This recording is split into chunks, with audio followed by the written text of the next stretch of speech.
On se retrouve today pour parler smartphone et principalement du thème de la photo. Alors je sais que pas mal d'entre vous ont souvent comme critère principal la photo au moment d'acheter un nouveau smartphone. Eh bien ça tombe parfaitement puisque dans cette vidéo je vais vous présenter mes 5 choix de smartphone à mi-saison 2021. Je vous le dis direct les amis, cette vidéo n'est pas un classement du top 1 au top 5, mais juste 5 choix. 5 choix en fonction du budget, 5 choix en fonction de différents paramètres, bref, vous verrez. Au passage, vous êtes nombreux à visionner mes vidéos aujourd'hui, je vous en remercie, mais encore peu nombreux à être abonnés, seuls 15% des personnes le sont, donc allez-y, c'est gratuit, c'est rapide, vous activez la petite cloche de notification juste en bas, comme ça on fait grandir la chaîne tous ensemble.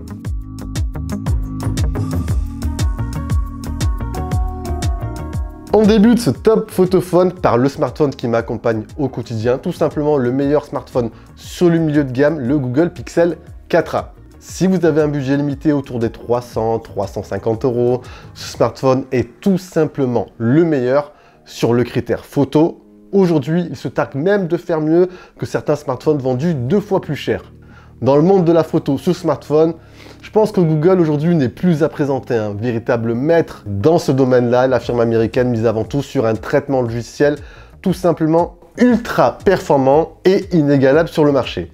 Ce Pixel 4a embarque un capteur principal sorti il y a déjà plusieurs années, oui, et en parallèle intègre un processeur qui n'est pas non plus le plus performant sur le milieu de gamme, mais grâce à l'IA de Google, ce Pixel 4a délivre des résultats bluffants, que ce soit de jour mais également de nuit. On notera par ailleurs son mode portrait qui délivre des photos sublimes. La technologie Dual Pixel lui permet par ailleurs de bénéficier d'un autofocus hyper rapide. Seul petit manque à mes yeux, un capteur ultra grand angle aurait été le bienvenu pour lui ajouter de la polyvalence. Mis à part ça, ça reste un très bon photophone. On enchaîne sur mon choix numéro 2. Allez, on grimpe un petit peu sur le niveau budget, autour des 600 €, voire un petit peu moins en ce moment. Et on va parler tout simplement du grand frère du Pixel 4a, le Pixel 5. Encore une fois, même discours à ce tarif-là, il n'a aucun égal sur le marché et se permet même d'aller titiller les smartphones vendus à plus de 1000 € aujourd'hui. Sur la partie photo, bien évidemment, hein. Le Pixel 5 se veut davantage, plus polyvalent, plus performant que son petit frère. Outre son capteur grand angle qui fait des merveilles, Google y ajoute ici un capteur ultra grand angle de 16 mégapixels qui lui ouvre donc d'autres horizons. Ce dernier s'avère également très bon, quel que soit le contexte. Globalement, c'est du très bon. Allez, il lui manque peut-être un zoom optique et franchement, on aurait frôlé la perfection à ce tarif-là. Tenez, en parlant de zoom optique, si vous aimez Google, je vous conseille de patienter jusqu'au prochain Pixel 6 Pro qui s'annonce tout simplement énorme, j'en parle depuis pas mal de temps, je vous conseille d'aller voir les vidéos où j'en parle. Je vous mets tous les liens en bas dans la description si ça vous intéresse au passage. Choix numéro 3, on grimpe, et oui, on grimpe encore une fois en budget, et là on va taper directement sur le très haut de gamme. Allez, choix numéro 3 n'est autre que le Galaxy S21 Ultra de Samsung, sûrement aujourd'hui l'un des tout meilleurs photophones du marché. Un smartphone qui se veut excellent tant sur le plan quali, mais également ultra polyvalent. Le module photo embarque une armada de capteurs. Vous avez un capteur grand angle de 108 mégapixels, un ultra grand angle, 2 téléobjectifs dont un zoom optique x3 et un zoom optique x10 et un capteur TOF avec autofocus laser. Bref, vous avez énormément de capteurs pour tout type de scène, le must.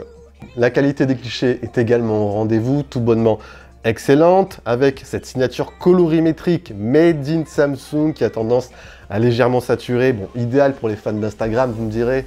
Le zoom optique x10 est également parfaitement utilisable et produit de bons clichés.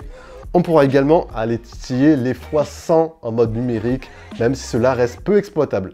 Bref, un photophone performant, impressionnant, polyvalent, avec très peu de défauts. Choix numéro quoi? Choix numéro 4. Allez, on continue. Ce choix numéro 4 est le Xiaomi Mi 11 Ultra. Avec ce smartphone, Xiaomi dégaine du très lourd. Très lourd sur plan quali, mais également très lourd en main. Je ne sais pas si vous l'avez vu, mais ce smartphone intègre un module photo qui est tout simplement énorme.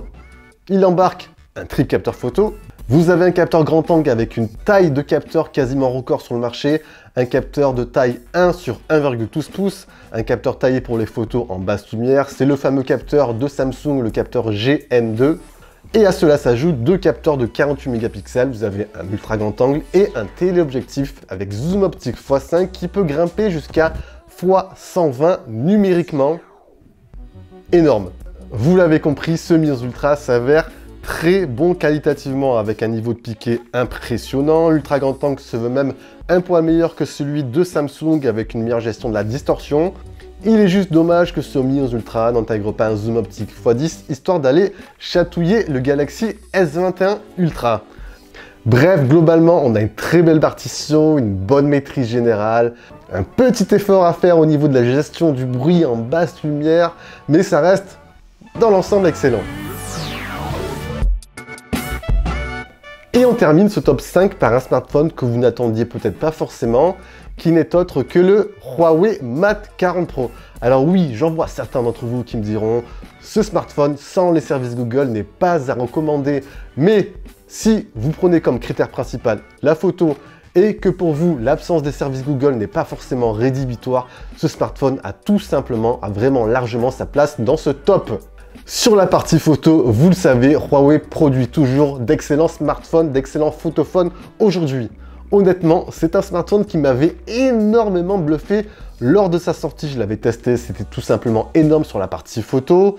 Vraiment très bon, quel que soit le contexte, de jour, de nuit, en contre-jour, le mode portrait, ça frôlait véritablement la perfection. Il embarque un triple capteur, dont un ultra grand angle qui se veut ahurissant tant qualitativement que sur la gestion de la distorsion. Tout simplement, je pense, le meilleur ultra grand angle du marché. Et pour ajouter de la polyvalence, vous avez un zoom optique x5 qui est très bon au passage. Bref, on a là affaire à tout simplement l'un des 3 meilleurs photophones aujourd'hui du marché. Alors oui, j'aurais pu rajouter l'iPhone 12, l'iPhone 12 Pro Max qui rentre sans problème dans ce top, mais j'ai fait davantage un focus sur les smartphones Android entre guillemets. Je le rappelle encore une fois, cette vidéo n'est pas un classement top 1 ou top 5, ce sont juste 5 choix. On a dans ce top d'excellents photophones. C'est vrai que la photo à ce niveau d'excellence est parfois très subjective et au final, chacun aura son propre avis sur une photo prise à un instant T. Bref, comme d'habitude, je vous mets tous les liens en bas dans la description. Et vous alors, quel est votre top 5 photophones du moment? Bah tiens, mettez-moi tout ça en bas dans l'espace commentaire. Si vous avez apprécié, vous savez ce qu'il vous reste à faire. Pensez à liker, partager la vidéo, on ne sait jamais. Des personnes à la recherche d'un excellent photophone sont peut-être autour de vous, donc n'hésitez pas à partager cette vidéo en masse. Je vous dis bien sûr à la prochaine. Prenez soin de vous les amis, très important. Allez, c'était Jojo. Ciao, ciao!